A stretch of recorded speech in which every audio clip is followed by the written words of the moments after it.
Menurut studinya, ya, Jelena Simonovic, ya, komunikasi yang terbuka pada sebuah perusahaan mampu meningkatkan engagement karyawan. Nah, kalau engagement naik, setidaknya karyawan ternyata bisa 17% lebih produktif dibandingkan sebelumnya.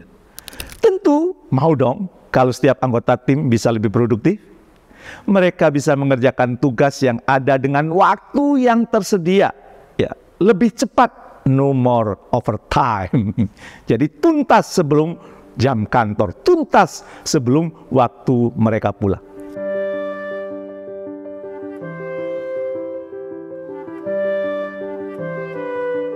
Assalamualaikum warahmatullahi wabarakatuh. Bertemu kembali dengan saya, Jamil Azeni, di acara Leadership Inspiration. Semoga Anda semakin sukses, semakin mulia.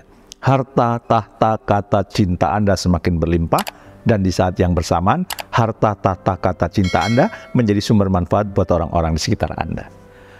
Pemirsa, Indonesia adalah negara yang katanya menjunjung tinggi demokrasi. Ditandai dengan runtuhnya Orde Baru dan tergantikan dengan era reformasi.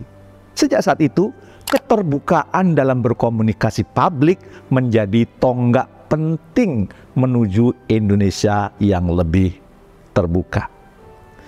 Tapi apakah demokrasi saat ini masih sempurna? Saat kita memulainya, ya, apakah masih sesuai dengan harapan banyak orang? Baru-baru ini, salah satu mantan pejabat tinggi Indonesia dilaporkan ke Bareskrim lantaran pendapatnya yang diduga sebagai pembocoran rahasia negara. Saya juga tidak bisa berkomentar lebih jauh karena kabar ini masih dalam penyidikan Bareskrim Polri. Semoga Polri bisa menanggapi laporan tersebut dengan bijak dan tetap melindungi kebebasan berpendapat masyarakat Indonesia. Jangan sampai kasus ini malah menjadi bumerang yang akan membuat masyarakat takut untuk mengungkapkan pikirannya, untuk mengungkapkan pendapatnya, untuk memberikan usulan yang boleh jadi berbeda dengan kebijakan pemerintah saat ini. Saya bukan ahli hukum, apalagi politik. Tapi saya harap tetap ada pembelajaran yang bisa kita petik, kita ambil dari kasus ini. Karena kalau di perusahaan, kebebasan berpendapat ini adalah langkah awal dari komunikasi yang terbuka. Baik antar karyawan, ataupun karyawan dengan institusinya, ataupun karyawan dengan atasannya. Berkomunikasi secara terbuka bukan berarti Anda selalu setuju atau malah berpura-pura setuju terhadap rekan kerja Anda. Bukan juga selalu mengkritisi pendapat mereka. Melainkan Anda merasa nyaman, Anda merasa tidak takut atau ragu untuk menyampaikan opini Anda, ide Anda, perasaan Anda, atau rencana Anda. Baik itu ke tim, leader, maupun sesama anggota tim. Anda bisa menyampaikannya dengan jujur, sekalipun itu bertentangan dengan banyak orang. Karena saat menyampaikannya tidak ada unsur-unsur yang bisa melukai perasaan orang lain, ya. Tidak dengan kata-kata yang kasar, nada bicara yang tinggi, apalagi gestur yang menyinggung, gestur yang merendahkan, gestur yang mengejek orang lain. Dan sudah banyak studi yang membahas dampak dari budaya komunikasi yang terbuka di tim atau di organisasi. Beberapa di antaranya, Anda ingin tahu? Ya. Tim yang mampu mewujudkan atmosfer terbuka dalam berkomunikasi, maka ternyata mereka mau bekerja 4,6 kali lebih giat dan lebih mau memberikan usaha terbaiknya. Sedangkan penelitian lain melihat dampaknya terhadap yang lebih besar lagi, yaitu dampaknya terhadap perusahaan. Menurut studinya, ya, Jelena Simonovic, ya, Komunikasi yang terbuka pada sebuah perusahaan mampu meningkatkan engagement karyawan. Nah, kalau engagement naik, setidaknya karyawan ternyata bisa 17% lebih produktif dibandingkan sebelumnya. Tentu mau dong kalau setiap anggota tim bisa lebih produktif. Mereka bisa mengerjakan tugas yang ada dengan waktu yang tersedia, ya, lebih cepat, no more overtime. Jadi tuntas sebelum jam kantor, tuntas sebelum waktu mereka pulang. Apalagi kalau yang perusahaannya sudah mulai didominasi milenial dan Gen Z. Menurut studi The Washington Center, kedua generasi ini sangat mengekspektasi apa? Mengekspektasi perusahaannya bisa lebih transparan dan menginginkan lebih banyak feedback dari orang-orang di sekitarnya. Jadi, budaya berkomunikasi terbuka sebetulnya adalah pondasi, dasar, elemen utama dalam berhubungan, dalam berinteraksi di kantor. Dan karena ini adalah budaya atau lingkungan kerja, maka setiap orang di dalamnya wajib terlibat.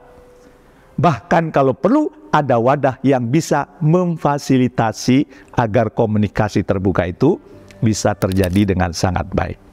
Salah satu contohnya nih, ya saya dapat cerita dari teman saya yang ke Google. Saya sendiri belum pernah ke Google.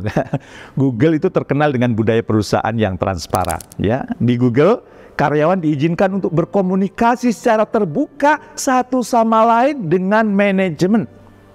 Nah, Google memfasilitasi dengan mengadakan pertemuan seluruh karyawan, di mana mereka bisa bertanya, memberikan masukan, ya, dan juga memiliki forum apa? Forum internal di antara mereka. Menariknya, mereka juga punya platform yang memungkinkan untuk bisa saling kerjasama antar project. Keren ya, terbuka satu dengan yang lain. Saat perusahaan telah memfasilitasi, maka selanjutnya adalah peran siapa? Peran dari sang leader untuk mengoptimalkan. Saya mau share panduan dasar bagi Anda yang mau lebih meningkatkan keterbukaan dalam komunikasi di tim Anda. Mau? Mudah-mudahan mau ya menyimak sampai tuntas apa yang mau saya share ini. Pertama, keingintahuan yang tulus mampu membangun kepercayaan. Ya, keinginan yang tulus mampu membangun kepercayaan. Ada dua kata kunci, keingintahuan dan kepercayaan. Kenapa demikian? Karena menurut Dr. Carol Dweck, ya, Carol Dweck ini yang mengeluarkan ide tentang growth mindset. Ya, Carol Dweck mengatakan bahwa keingintahuan dapat diartikan sebagai growth mindset. Orang yang punya growth mindset tentu memiliki keingintahuan yang lebih tinggi dibandingkan yang lain. Dengan demikian, dia tidak segan untuk terus belajar, memahami apa yang sedang terjadi, terbuka dengan setiap perspektif, dan melihat perbedaan itu justru sebagai warna-warni yang membuat dinamika lebih indah. Bukankah taman yang indah itu kan bunganya berwarna-warni, tidak satu warna? Menurut Harvard Business Review, The Business Case for Curiosity, ya, seorang leader yang memiliki keingintahuan tinggi membuat timnya lebih respect dan trust terhadap hubungan yang terjalin. Nah, kalau keingintahuan ini dibalut dengan rasa yang tulus, ingat ya, tulus bukan modus, maka akan lebih bijak bagi leader menentukan di mana endpoint-nya, di mana titik temunya. Ya, komunikasi terbuka bisa terjadi antar karyawan, karyawan dengan pimpinan dan seterusnya. Kedua, lingkungan yang aman menyelimuti esensi keterbukaan. Esensi dari keterbukaan ini kan setiap orang bisa berbagi informasi, pemikiran, dan perasaan secara jujur dan terbuka. Nah, ini melibatkan ketulusan dalam penyampaiannya. Mau mendengarkan dengan penuh perhatian, dan mau menerima feedback dari orang lain. Saat lingkungan sudah aman, artinya semua itu sudah bisa dilakukan tanpa ada yang merasa khawatir, adanya penilaian negatif, ataupun takut disalahkan. Saat setiap orang sudah bisa menunjukkan sisi vulnerability-nya dan mau berbagi dengan jujur, saat itulah lingkungan sekitar kita sudah bisa dikatakan aman untuk membangun komunikasi yang terbuka. Ketiga, integrasi sistem komunikasi mendorong keberhasilan kolaborasi. Tujuan dari keterbukaan komunikasi ialah harmoni dalam berkolaborasi. Nah, untuk itu Anda perlu menyiapkan track-nya. Dan itu bisa banyak bentuknya. Bisa dengan aktivitas reguler seperti yang diterapkan di Google, ya. Masih ingat tadi pertemuan semua karyawan, ya. Atau ada channel yang disepakati sebagai media bertukar informasi dan bertanya, atau malah bisa jadi keduanya. Yang jelas bukan hanya Anda ngomong sampai berbusa-busa untuk terbuka, tapi harus ada jalan dan kendaraannya yang bisa dilakukan oleh anggota tim Anda. Saya yakin ada banyak sekali cara untuk mendorong komunikasi yang ada di lingkungan Anda bekerja agar lebih terbuka komunikasinya.